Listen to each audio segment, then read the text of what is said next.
My name is Natalie Price. I'm 35 years old. Before everything came apart, I used to think betrayal would arrive like weather, loud, obvious, impossible to mistake. I thought it would sound like shouting in a kitchen, a slammed door hard enough to shake a picture frame loose from the wall, a confession ugly enough to split a life cleanly in half. I didn't know it could move in quietly. I didn't know it could sit at my table, drink from my glasses, pet a cat in my hallway, smile at me over roast chicken and green beans, and keep a secret so large it bent the shape of every room I owned. I'm an electrician, licensed master. I run my own company.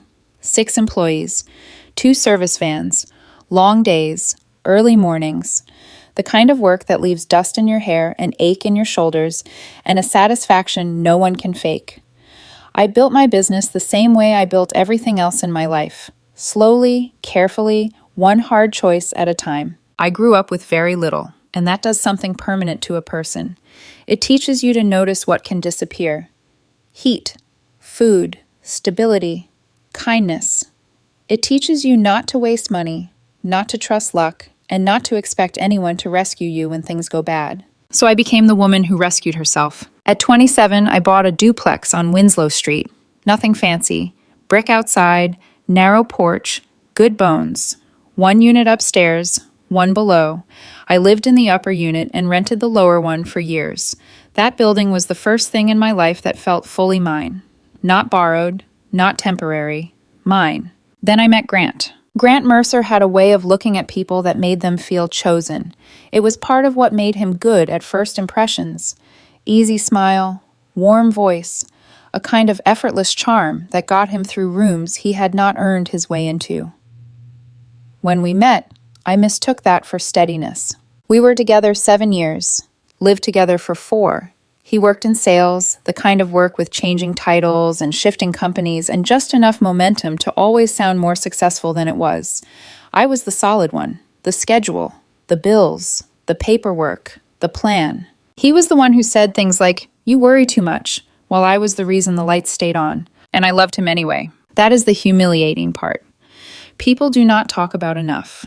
Love does not always make you foolish all at once. Sometimes it just makes you generous in slow, expensive ways. The duplex was mine before Grant. The deed was mine. The mortgage was mine. When we got serious, I moved him into my unit. We split groceries, utilities, smaller household things. But the property was never ours. It was mine, and he knew that.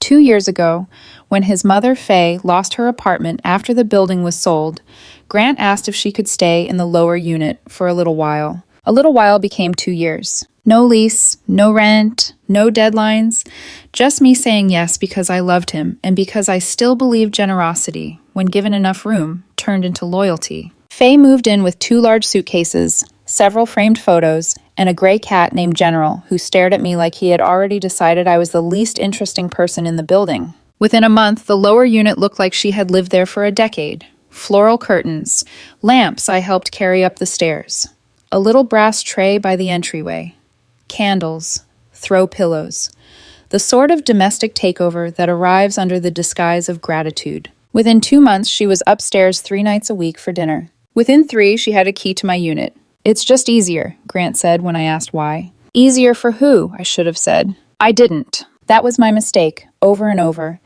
Not that I trusted. Trust is not a crime. My mistake was how often I swallowed discomfort and renamed it patience. Grant had an ex-girlfriend named Sienna. I knew about her the way people know about weather in another state. Not immediate, not threatening, just part of the background story that came before you. They had dated years ago, on and off, never long enough for it to become anything permanent, but long enough that her name still floated up sometimes in old college stories or mutual friend conversations. When Faye moved into the downstairs unit, Sienna started showing up more. At first, it all seemed explainable. She was in the neighborhood. She was checking on Faye. She was dropping something off. She was just staying for 1 glass of wine. The first few times, I barely noticed. Then I started noticing everything. How Grant's laugh changed when Sienna spoke. How Faye watched the room too carefully, like she was always measuring tension before anyone else felt it. How Sunday dinners became less about food and more about choreography. How Sienna always seemed to know when I would be late home from a job. How Grant began showering before dinner on Sundays. How I once caught the trace of perfume in our bathroom that was not mine. When I mentioned small things, Grant smiled like I was cute for asking. You're imagining it. Not everything is a sign, Nat. She's ancient history. The problem with subtle dishonesty is that it makes you distrust yourself before you distrust the liar. So I did what a lot of competent women do when something feels wrong and they do not yet have proof. I got quieter. I paid attention. I stored details away and kept the household moving. Then, 9 months ago, Grant told me he was pregnant. Number. That was the shape of the old story. Here is the truth of this one. 9 months ago, I found out I was pregnant, or believed I was carrying the future we had been hoping for. We had been trying for over a year. Tracking dates, doctor visits, blood work, the humiliating little rituals people politely call a journey, when what they mean is disappointment with a calendar attached to it. The morning I saw the positive test, I was standing in our bathroom barefoot, my heart hitting so hard I had to sit on the closed toilet lid. Grant came in half awake, hair a mess, asking why I was crying. I held out the test with shaking fingers. For 1 second, everything in his face opened. Surprise, relief, joy. He pulled me into him so fast I almost dropped it. We did it, he whispered into my hair. I believed him. That was the terrible mercy of it. I believed him completely. We told everyone.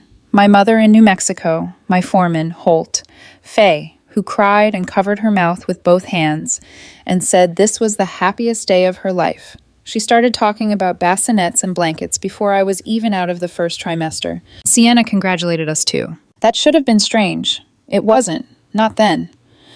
By then, she was such a regular orbit around Faye that her presence had become normalized, one of those things you stop challenging because you are too tired of being told you are overreacting. The months moved fast after that.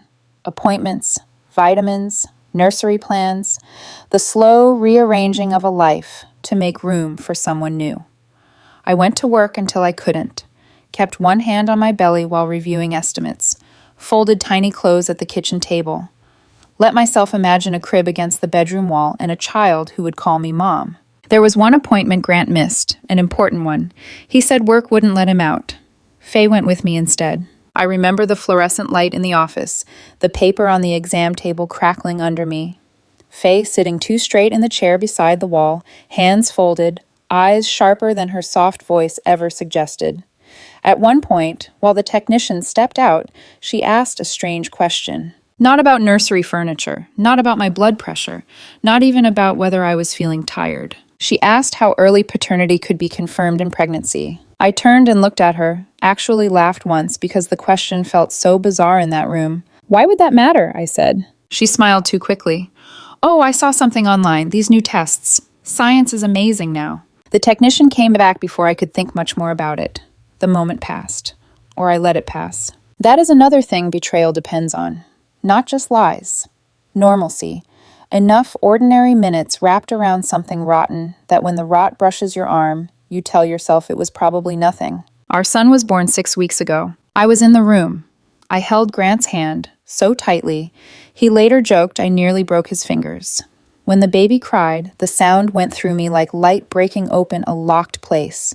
They placed him on my chest, and I stared down at that tiny, furious face and felt my whole body rearrange around love. We named him Jasper. For 3 weeks, I lived inside that feeling. Exhausted, tender, raw, happy in a way that frightened me, because happiness that large always carries some awareness of how much there is to lose. Then, one afternoon, while the baby slept and the apartment was finally quiet, I was cleaning our bedroom. Nothing dramatic, just laundry, straightening shelves, putting away winter things that did not belong out anymore. That is when I found the bag. It was shoved behind a row of coats in the back of the closet. Small, black, not mine.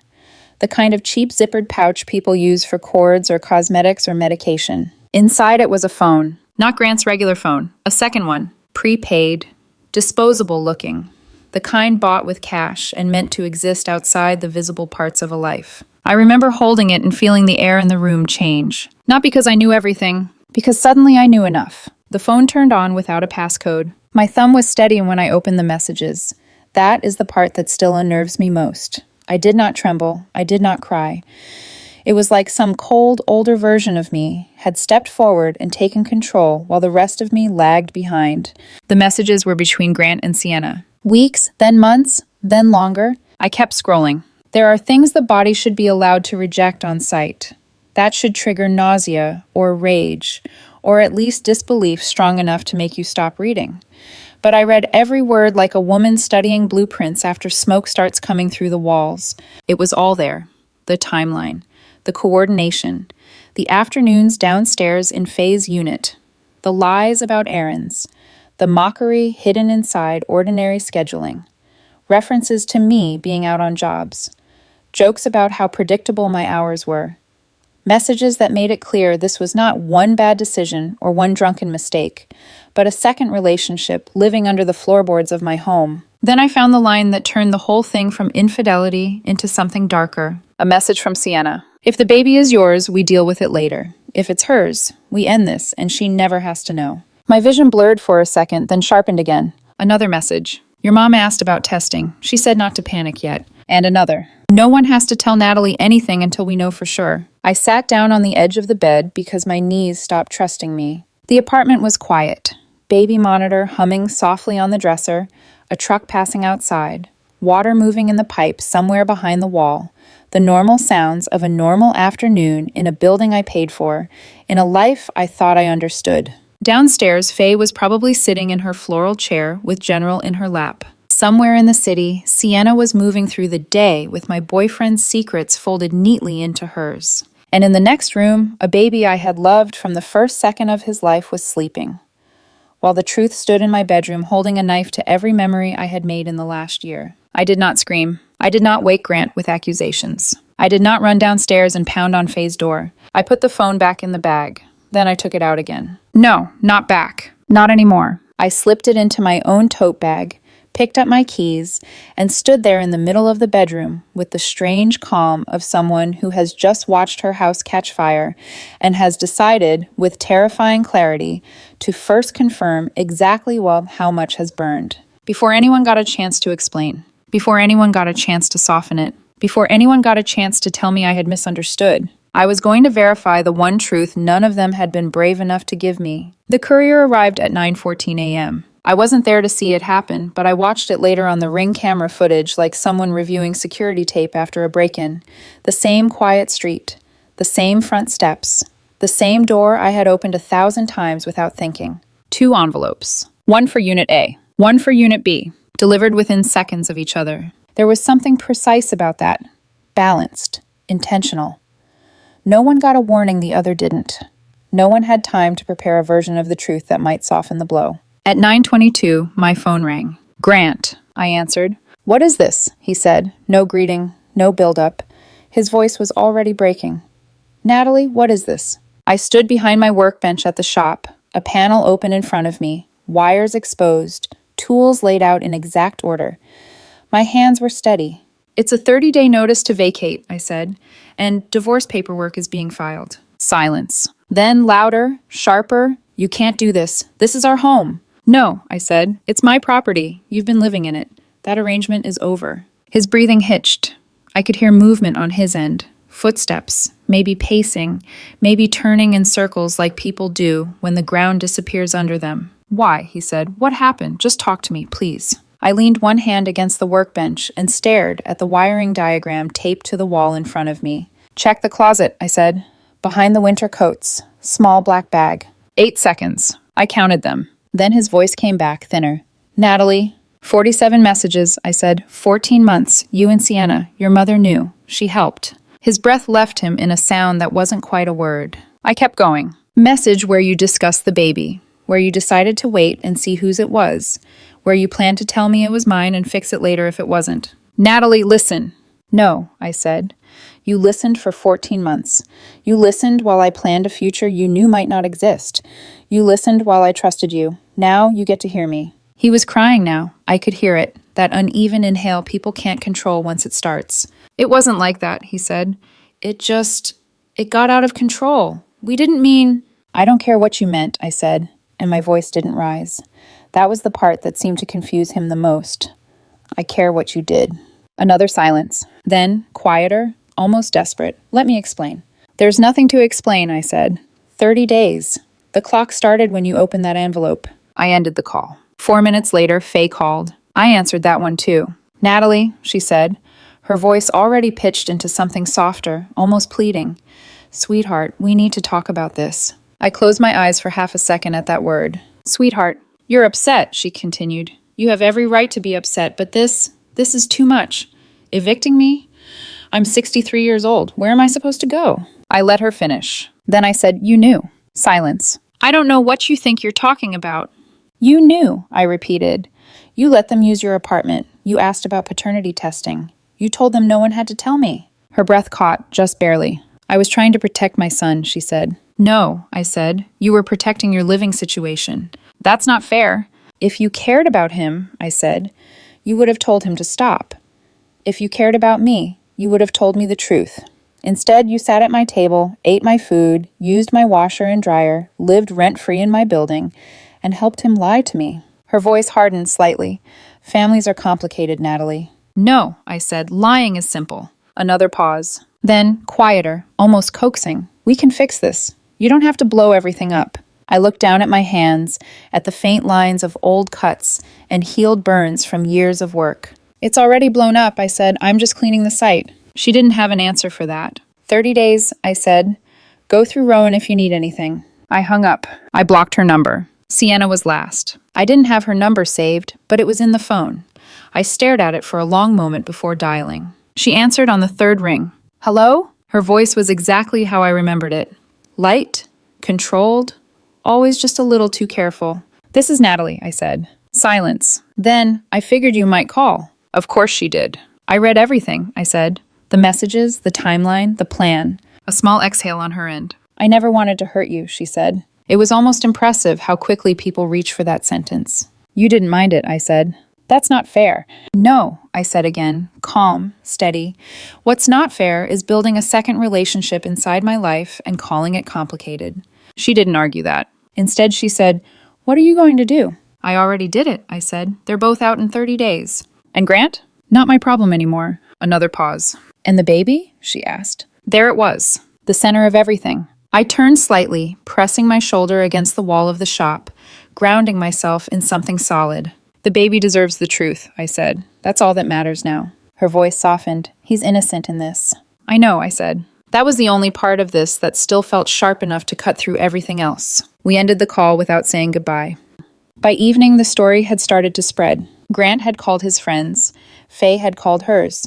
People always reach outward when their private life collapses, hoping someone else will hand them a version of events where they are less at fault. At 7:03 p.m., my mother called from New Mexico. Natalie, she said, her voice tight. Grant called me. Of course he had. He said you're divorcing him, she continued, and evicting him and his mother. I am. A pause. What happened? I leaned against the kitchen counter in my unit, looking out at the dark yard, at the faint outline of the fence. He's been seeing Sienna for 14 months, I said. The baby isn't mine. Faye knew. Silence. Longer this time. Then, very quietly, his ex, Sienna? Yes. My mother exhaled slowly. That boy, she said. That selfish, stupid boy. I didn't correct her. She was right. Another pause. Then, what do you need from me? The question landed differently than everything else I had heard that day. Not what should you do? Not can this be fixed? Not think about the baby. What do you need? Nothing, I said. Just don't take their calls. Already blocked, she said immediately. All of them. If they try again, they won't get through. Something in my chest loosened. Thank you. That's not a favor, she said. That's the minimum. We stayed on the phone a little longer, not talking about solutions, just letting the silence sit between us in a way that didn't feel empty. The days that followed were not loud. They were worse. They were slow. Grant stayed in the bedroom. I moved to the couch in the downstairs unit. Faye stayed in her space. The duplex became a divided structure in a way it had never been before. 3 people, all aware of the same truth, all moving around it like it might explode if touched directly. On day 26, nothing had been packed. I called Rowan. They're not moving, I said. Serve a reminder, she replied. Add notice of formal eviction filing on day 31. Do it. The reminder went out that afternoon. This time, Grant called Rowan instead of me. She told me about it later. He asked if you were serious, she said. And I told him yes. Good. On day 21, someone knocked on my door at 8 p.m. I opened it to find Brianna, Grant's friend. She stood there shifting her weight from foot to foot, hands tucked into the sleeves of her jacket. I know what he did was wrong, she said quickly. I'm not defending that. But Natalie, he has nowhere to go. Faye's on a fixed income. Can't you give them more time? I looked at her for a long moment. He had 14 months, I said. She flinched slightly. That's different. No, I said. That's exactly the same. She opened her mouth, then closed it. He's scared, she said finally. I nodded once. So was I said. The night I read a DNA result that erased my life. She didn't have anything to say to that. She left a minute later. On day 18, Faye tried a different approach. She slid a letter under my door. 3 pages. I read it once. It was full of context. Her childhood, her late husband, her fear of losing her son, her belief that happiness sometimes required difficult choices. There was not a single apology. Not one. I took pictures of all 3 pages and sent them to Rowan. Filed. On day 14, I heard the sound of packing tape through the wall. Boxes. Movement. The first real sign they understood the deadline was not negotiable. On day 11, Grant tried to see me. He knocked on the downstairs door. I just need 10 minutes, he said through the wood. Please. I didn't open it. Talk to Rowan, I said. His hand stayed on the door for a second longer. Then it slid away. By the end of that second week, the duplex no longer felt like a home. It felt like a waiting room, a place where everything important had already happened, and all that remained was the slow, inevitable arrival of consequences. And every day that passed brought them closer to the moment they would have to leave. For good. Day 7. Grant asked for 5 minutes. Not through me, through Rowan. She says she needs closure, Rowan told me over the phone. 5 minutes, face to face. I stood in the empty lower unit, dust in the air, from where I had already started pulling fixtures off the wall, and thought about the word closure. People use it like it's something you can hand someone. Like a receipt. Like a final sentence that makes the damage feel organized. 5, I said. Not 10. Not a conversation. A limit. He came downstairs that evening. No jacket, no phone in his hand.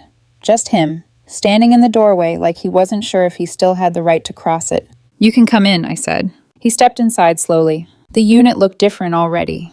No candles, no throw pillows, no trace of Faye except the faint outline on the carpet where her couch had been.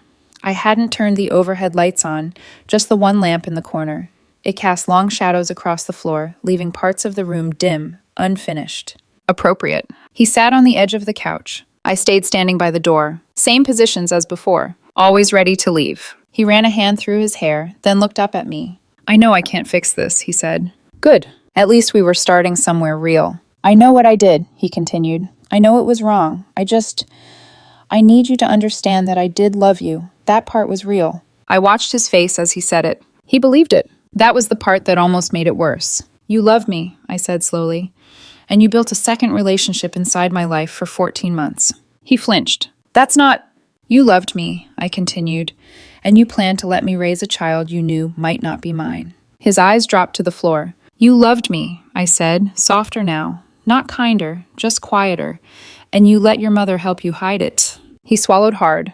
It wasn't like that, he said, but the words had no weight left. I took a step forward, just enough that he had to look up again. It was exactly like that, I said. Silence filled the room. He tried again, weaker this time. I didn't mean for it to go that far. I almost laughed.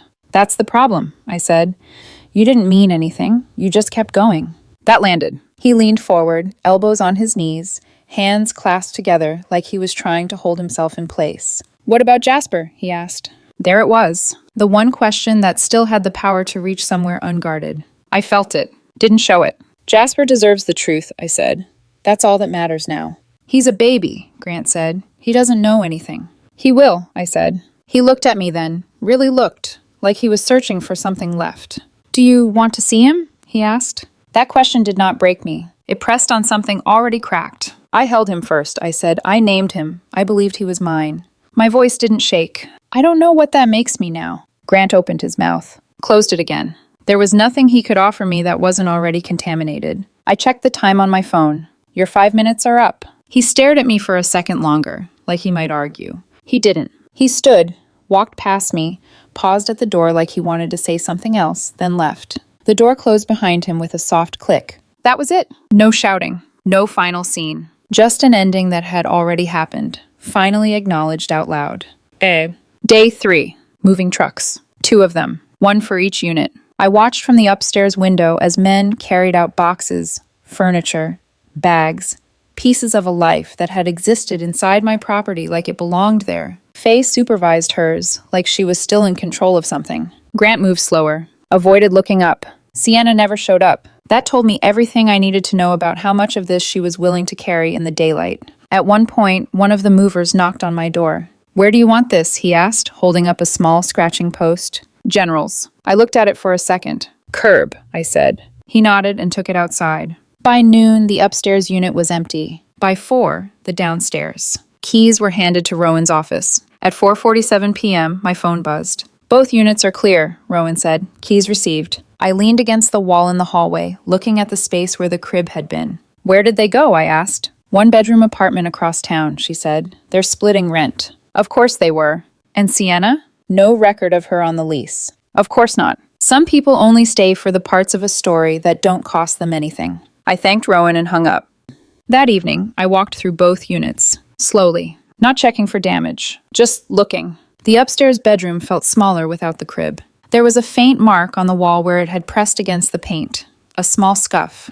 Easy to miss if you didn't know what had been there before. I stood there for a long time. Then I went to the garage, grabbed a can of paint, and covered it. One stroke, then another, until the mark disappeared. Downstairs, the air felt different, empty in a way that didn't echo, just settled. The kind of quiet that doesn't ask anything from you. I walked into the living room, looked at the space where Faye's furniture had been. Then I turned off the lights and locked the door. It's been 3 weeks. Both units are empty. I've started renovating the lower one. New fixtures. Fresh paint. Listing it at market rate this time. No favors. No exceptions. The divorce is moving forward. Grant isn't contesting it. Of course he isn't. That would require follow-through. Sienna hasn't contacted me. Also not surprising. And Jasper. I don't say his name out loud as often as I used to, but I think about him more than I want to admit. Grief doesn't always attach to truth. Sometimes it attaches to what you believed long enough to feel real. Last night, I sat on the back steps of the duplex, the same place where we used to sit in the summer, where Faye would bring wine, where Grant would lean back and laugh like nothing in the world could touch us, where I once thought I had built something solid enough to last. The building is still mine. The business is still mine. The truck, the tools, the life I built with my own hands. All of that is still here. What's gone is everything I thought those things meant when I shared them with the wrong people. 30 days, one test, a handful of messages, and now the only thing left from all of it is a clean, empty unit, and the space where something used to be that I can never put back.